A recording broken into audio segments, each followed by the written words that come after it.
Voilà, on a 3 heures.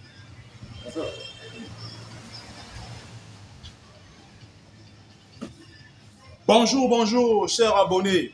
Bienvenue sur votre page Mayoulou Service. Je me présente, Monsieur Alain Junior Youlou, Griffe Mayoulou.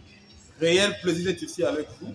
D'ailleurs, je tiens à l'insister, nous sommes à Pax, Bakongo, la fondation.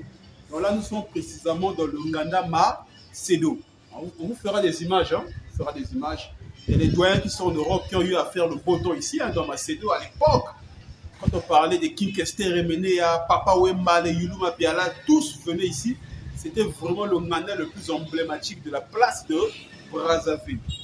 Alors, sans trop parler, en tout cas parce que nous sommes vraiment dans le vif de la chose, j'ai à mes côtés une personnalité, et pas les moindres aussi, hein. Il va se présenter et on va aborder un sujet qui est très très stratégique, qui fait polémique de la diaspora et sur le territoire congolais. Bonjour monsieur. Bonjour monsieur Alain. Alors, ceux qui vont suivre souhaitent vous connaître. Hein. Ok, je me présente René Maïngoti. Je suis prestataire dans une entreprise de l'État ici au pays. J'ai été invité à intervenir dans la célèbre émission de notre célèbre youtubeur, Youlou Alain Junior. Donc j'aimerais apporter une petite pierre à l'édifice par rapport à ce vif sujet en train de défrayer la chronique actuellement. Voilà. C'est dans le domaine de la sapologie. De la sapologie. On n'ira pas plus dans les désordres, on arrive. Bon, il s'est présenté, c'est René Maïngoti. Ça, c'est le nom tel qu'il lui a été donné par son père. Mais nous, ici à Bakongo, on le connaît par Sultan de Brunei, à Lenda. Donc, niveau Zanda, niveau Zalungoui, c'est le chaos. Voilà. La thématique est laquelle? En tout cas, Tata Maïngoti, là, on va dans le vif du sujet. Effectivement. Donc, c'est compliqué. Voilà. La thématique est laquelle? C'est la polémique qui fait tapage actuellement entre notre célèbre écrivain, M. Alain Mabankou, et les sapeurs. Donc, on va essayer un peu de débattre sur ça, voir un peu de quelle manière on peut éclairer la lanterne de ceux qui vont nous suivre. Tata Maïngoti. Oui, monsieur Alain. Moi, j'ai ma position. J'ai ma position. Toi aussi, tu as la tienne. Et moi, je préfère d'abord que tu donnes ta position par rapport à ça. Le célèbre écrivain Alain Mabankou a eu à émettre des paroles pour certains qui sont venimeuses à l'égard de nos doyens des sapeurs. Qu'est-ce que tu en penses? Justement, pour moi, je dirais le célèbre écrivain que j'estime beaucoup, il a beaucoup fait, il a marqué cette jeunesse, il faut le dire. Ouais, il a marqué. Il faut le reconnaître parce que c'est un intellectuel de renom. De renom, voilà. Mais je pense que le grand frère, il a pendu un peu sa langue parce que, ça dit, parmi nos frères sapeurs, il y en a, bon, peut-être, qui ont mal assimilé ce propos. Voilà. Effectivement, cela peut arriver. On assimile mal ce propos. Voilà. Et pour moi, je dirais qu'il ne fallait pas les traiter de chénapous. Je ne vois rien parce que c'est des personnes responsables. C'est des personnes responsables. Je n'en dis pas. Voilà. Certains. Il faut regarder la caméra, c'est eux. Hein. Certains exercent un certain nombre de métiers auxquels que le célèbre écrivain ne peut pas aussi faire. Comme quoi, par exemple? Comme quoi? Quel métier? Comme pas? Quand nous prenons, par exemple, les métiers de la maçonnerie, la menuiserie, la charpenterie. Bon, mais sur toi de Brunei, il faut qu'on soit quand même sérieux. En passant, je vous donne ma position. Pour moi, le célèbre écrivain Alain Mabankou, peut-être sur la communication, il y a eu une certaine maladresse. Mais dans le fond, il a raison. C'est ma position à moi. C'est là où je suis en opposition avec mon frère. Dans le fond, il a raison. Parce qu'il y a un moment, c'est comme tu as eu à parler des métiers. Menuiserie, maçonnerie. Oui, c'est bon. Ce sont des métiers qu'on ne peut pas négliger. Parce qu'ils apportent de la valeur aussi à l'État français. Mais soyons sincères. En termes de valeur morale, de valeur intellectuelle, moi je pense que les sapeurs n'apportent pas grand-chose. Surtout, je parle des sapeurs, des acteurs maintenant, ils n'apportent pas grand-chose. À ce point-là, le célèbre écrivain n'a pas tort quand même. Oui, justement. Bon, ça dépend de génération en génération. Le mouvement, quand il a ici à Bakongo, les sapeurs avaient vraiment des idées géniales. Parce que parmi les premiers entrepreneurs au pays, ont été les sapeurs. Ce sont les sapeurs qui avaient installé des boutiques vestimentaires à l'époque ici au pays. Les sapeurs eux-mêmes avaient boosté le secteur de transport. C'est-à-dire, à l'époque, moi je me rappelle, les coasters, les bus, les taxis qui étaient en circulation appartenaient aux sapeurs, c'est-à-dire aux Parisiens. Les Parisiens, oui, oui. Ça, Les auberges, les hôtels. C'est parce que peut-être que nous sommes dans un pays où tout est bloqué. tout est bloqué, c'est-à-dire le suivi. Il n'y a pas eu de suivi en fait. Le suivi ne se fait pas. Parce que dans des autres pays, dans un pays, oui, quand tu vois un citoyen qui est en train d'entreprendre, mais je pense que l'État doit être en mesure de les accompagner. Hein, monsieur Alain, vous pouvez avoir un projet, porteur d'un projet, mais tant qu'on ne vous appuie pas ce projet, ce sera aussi difficile de pouvoir. Mais oui, mais effectivement, là vous parlez des anciens sapeurs. Bon, moi je prends un exemple. On a eu par exemple des gens tels que Ndjadji Kalafa, qui était l'ami des présidents. C'était des personnalités respectueuses. Vous comprenez? On a eu le Franco Suomo. Moi, j'ai l'habitude de suivre les vidéos de ça. Je vois le Franco Suomo. C'est quand même un père. Il inspire du respect. Et d'ailleurs, quand tu me dis que ce sont les anciens sapeurs, à l'époque, on les appelait les Parisiens. Quand on était gamin ici à Bakongo, on les voyait lorsqu'ils venaient. Lorsqu'ils venaient, oui. Il y avait une certaine posture, il y avait une stature qui inspirait le respect. Mais lorsqu'on prend actuellement les nouveaux acteurs de la sapologie, sans te le cacher, pour moi, ce sont des voyous. Parce que je ne peux pas m'asseoir avec soit ma nièce ou bien mes parents, suivre une vidéo de sapologie sans entendre des insultes. Et effectivement, c'est par rapport à ça que le doyen Alain Mabankou réagit.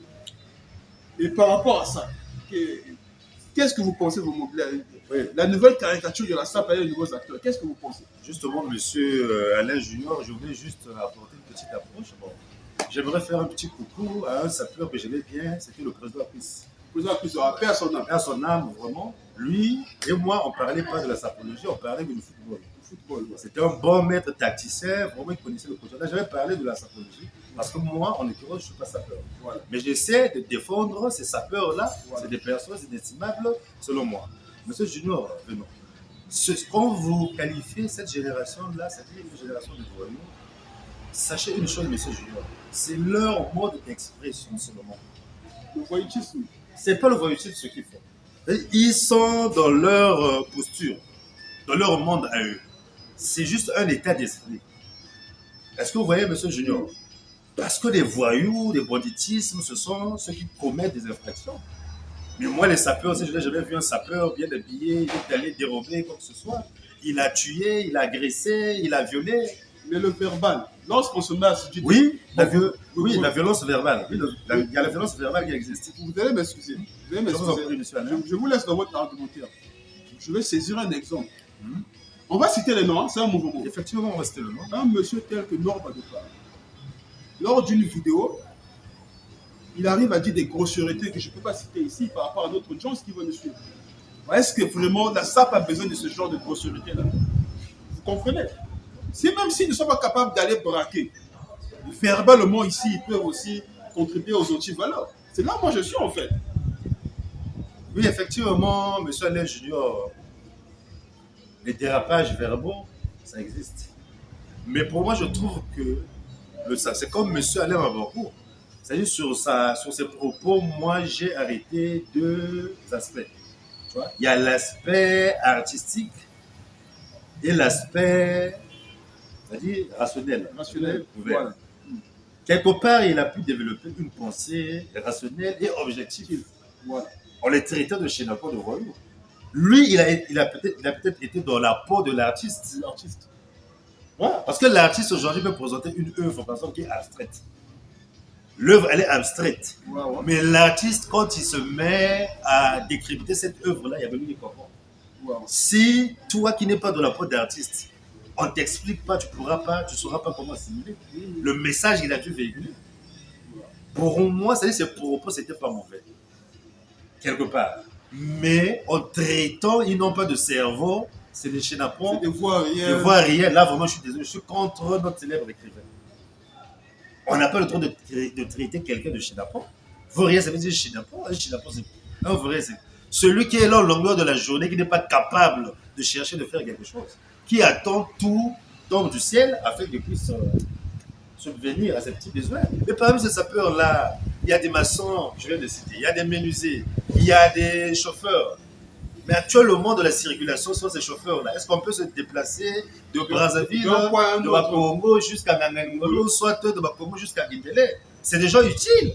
Ils ont un apport dans leur société, on doit le souligner. Les maçons. Monsieur Bababou, actuellement, je ne sais pas s'il a acheté une villa aux États-Unis là-bas, puisque je crois qu'il est résident à Los Angeles ou dans la ville de New York. Que sais-je. Mais parmi ces villas, il a eu besoin des ouvriers. Ils sont venus travailler pour lui. Mais au-delà de ça, oui, oui. Ça, c'est un acquis. Moi, je pense ça comme un acquis. Vous voyez? Oui, au moins, on reconnaît que, on dit que c'est des chenapans, c'est des vauriens. Dès le début, je l'ai reconnu que c'est une maladresse ça, c'est communicationnelle. Communicationnelle, c'est voilà. Bon, sûrement, il était dans les passions, dans les passions, dans les émotions. Voilà, c'est ça. Voilà. Mais nos sapeurs ont des métiers. C'est des maçons, des chauffeurs et autres. Mais ça, c'est déjà un acquis. Mais on ne peut pas aller plus loin que ça. Est-ce qu'ils ont déjà réfléchi sur un projet, une politique ou bien une réforme qui peut faire évoluer le mouvement de la SAR? Est-ce qu'ils ont déjà... Parce que là, ils sont à 1.0 par exemple. Justement, pour moi, je dirais que cette réflexion doit être... Bon. Je voulais souligner ceci qu'il faudrait que l'État puisse créer des conditions pour pouvoir s'épanouir. Parce qu'eux-mêmes, ces sapeurs-là, ça gagne quoi? Aujourd'hui, on est à Brazzaville. On est comme nous connaissons le cycle congolais. Voilà. Un maçon, il peut aller dépanner. Comme revenu, il peut avoir quoi? Dès qu'il a ça, ça dit par rapport à la charge qu'il porte. Il y a peut-être un logement à payer, il a une femme, des enfants, bon, il faut gérer sa popote. Voilà. Il nous reste. Deux fois, on peut le voir là, après avoir travaillé, fonctionné, il va peut-être se faire plaisir. Dans la célèbre avenue, que nous surnommons ici l'avenue Machoua, deux fois, il a peut-être que 1000 francs, 2000 francs. Voilà. Le revenu ne répond pas. Si seulement l'État pouvait prendre ses responsabilités, l'État peut être en mesure même de faire de Brazzaville la capitale de la mode africaine. De la mode africaine? De la mode africaine, effectivement, parce que la SAP a commencé ici. Mais la SAP, ce n'est pas la mode africaine. Le textile, est-ce que le textile est africain? Non, effectivement, oui.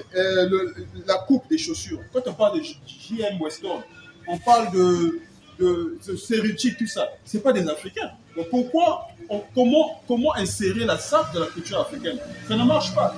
Effectivement, c'est là où il y a paradoxe en fait. Vous parlez de la sapologie, vous achetez des costumes qui coûtent vraiment cher. Mais pourquoi continuer toujours à faire la publicité des couturiers italiens, des potiers italiens, alors que vous pouvez aussi créer de la valeur aussi chez les couturiers congolais? C'est ça le problème. C'est là où je voulais venir, monsieur Yulo. Vous voyez tout à l'heure, vous venez de citer le Jane Weston, Serruti. Ça, ce sont des grandes marques. C'est la haute couture, on appelle ça, le Serruti. Est-ce que vous voyez? Eux, là, pour en arriver là où ils sont aussi passés par là. Ça n'a pas été facile pour eux. Ils étaient des artistes locaux. Voilà. Quand tu vois les Serruti, les Jane Weston, ils ont fait du local. Ouais, Une fois, ils ont travaillé. Ils ont persévéré. Et du coup, leurs produits commencent à franchir des frontières. Du coup, les produits deviennent internationaux. Voilà. Par contre, nous aussi, on commence toujours petit pour devenir grand. Il n'est pas dit que c'est quand l'État va créer des conditions et automatiquement on devient grand. Non, mais ça, c'est de l'optimisme craché, moi, je trouve. Ça fait longtemps que ça a commencé, mais ça n'avance pas. Non, le problème, c'est la politique. C'est la politique. C'est la politique, c'est la vision. Forcément. C'est la vision, c'est la politique, c'est la vision de celui qui est décidé. Si dans son programme politique, il peut inclure, c'est-à-dire soit créer, monter des infrastructures textiles. Là, déjà, premièrement, on donne de l'emploi aux Congolais. Les Congolais sont en train de travailler. Parmi ces Congolais-là, il y a des stylistes qui sont ici, des couturiers qui sont bons. Ouais, il faut aussi chercher à créer. Voilà. Excusez-moi, monsieur Yulo. Une fois ces couturiers d'ici là, ils te confectionnent un costume. Tu n'as même rien envié à Serruti, à Jean-Paul Gaultier. Mais vous êtes sûr? Ici, on te dit que c'est fait maison, c'est fait, ça dit c'est du Congolais, tu ne vas pas croire. Maintenant, la question qu'il faut se poser, est-ce que les sapeurs tels que je les vois là, avec leur égo, leur fierté, leur orgueil, est-ce qu'ils seront capables de porter des costumes faits par un Congolais? Parce qu'ils finiront toujours par bouder comme c'est des boudeurs. Non, mais dans ce sens-là, je dirais que ça relève maintenant d'un complexe. On dit que si la vie ne fait pas le mal. Mais si on n'est pas en mesure de valoriser nos propres artistes ici, Lesquels le feront? Lesquels le feront? Excusez-moi, monsieur Hulot. Ah, j'aime pas bien trop là. Mais c'est Jean-Paul Gaultier là qui met là. Ce sont des artistes expatriés, purement blancs qui valorisent. Monsieur Hulot, pendant la haute Volga, c'est-à-dire l'actuel Burkina Faso. Le président Thomas Sankara, quand il était aux affaires, d'ailleurs, moi, il avait décrété, tous c'est un homme intègre, on les appelle les hommes intègres. Voilà. Il avait décrété, il avait produit la culture burkinabé. On consommait burkinabé là-bas, même les tenues. Là-bas, ce n'était pas des tenues de ville là. Voilà. C'était des djellabas, leurs ensembles là, qu'ils mettent là. Des espaces qu'ils mettent là. Des pannes là, des grands boubous là. Voilà. Ça valorisait et ça apportait de l'argent à l'État burkinabé. Donc, en fait, c'est la politique. Si on veut créer une politique comme cadrer ça, la SAP,